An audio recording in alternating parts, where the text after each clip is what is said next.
सोलापूर शहरातील रिक्षा चालकांना dress code बंधनकारक। पोलिसांनी 31 जुलैपर्यंत दिली डेडलाईन। खासगी प्रवाशांची वाहतूक करणाऱ्या ऑटो रिक्षा चालकांना आता गणवेश म्हणजेच ड्रेस कोड बंधनकारक असणार आहे। सोलापूर शहर वाहतूक पोलिसांनी त्यांना 3 गणवेशाचे पर्याय दिले असून 31 जुलैपर्यंत त्यांनी गणवेश शिलाई करून घ्यायचे आहेत, अन्यथा त्यांना 500 ते 1500 रुपयांचा दंड केला जाणार आहे। महापालिकेचा परिवहन उपक्रम डबघाईला आल्यानंतर शहरात प्रवासी रिक्षांची संख्या प्रचंड वाढली आहे। रिक्षांच्या परमिटवर कोणाचेही निर्बंध नसल्याने दरमहा 100 ते 150 रिक्षा वाढत आहेत। सोलापूरच्या आरटीओ कार्यालयाकडील नोंदीनुसार सोलापूर शहरात सद्यस्थितीस 12,630 ऑटो रिक्षा आहेत। त्यांच्यासाठी मीटर बंधनकारक असून 8 वर्षापर्यंतच्या रिक्षांना 2 वर्षाला फिटनेस करून घ्यावा लागतो, तर त्यानंतरच्या रिक्षांसाठी दरवर्षी फिटनेस पडताळणी बंधनकारक आहे। मात्र अनेक जुनाट रिक्षा रस्त्यांवर पाहायला मिळतात। फिटनेस नसलेल्या रिक्षांना 4,000 रुपयांचा दंड आहे।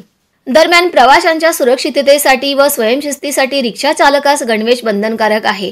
आरटीओ कार्यालयाने रिक्षा चालकांना खाकीचा पर्याय दिला आहे, पण वाहतूक पोलिसांनी 3 गणवेशापैकी एकाचा वापर करण्याचा पर्याय दिला आहे। आता 31 जुलैपर्यंत किती रिक्षा चालक पोलिसांचे आदेश पाळतात याकडे सोलापूरकरांचे लक्ष लागले आहे।